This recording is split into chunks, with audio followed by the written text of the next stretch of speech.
আসসালামু আলাইকুম।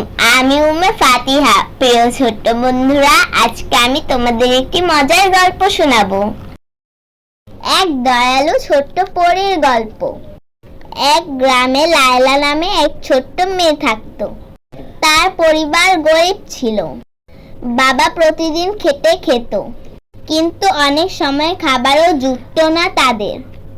এক রাতে লায়লা আকাশের তারা দেখে হাত তুলে দোয়া করলো, হে আল্লাহ, আমাদের একটু সাহায্য করুন, আমরা খুবই কষ্টে আছি। ঠিক তখনই আকাশ থেকে একটি ছোট্ট সাদা পোশাকের পরী নেমে এলো। পরী হেসে বলল, লায়লা, তুমি কি চাও?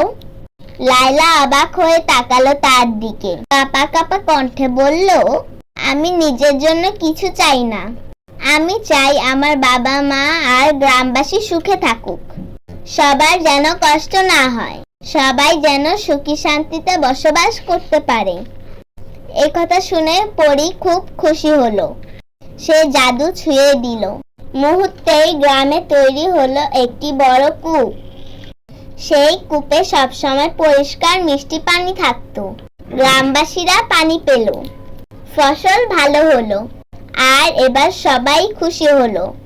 লায়লার পরিবারও সুখে থাকতে লাগলো, তাদের অভাবও দূর হলো। প্রিয় বন্ধুরা, গল্প থেকে আমরা শিখলাম, শুধু নিজের জন্য নয়, অন্যদেরও ভালো চাইতে হবে। অন্যদের ভালো চাইলে আল্লাহ আমাদের আরো বেশি পুরস্কার দেন। ভালো ভাববে, ভালো থাকবে। আল্লাহ হাফেজ।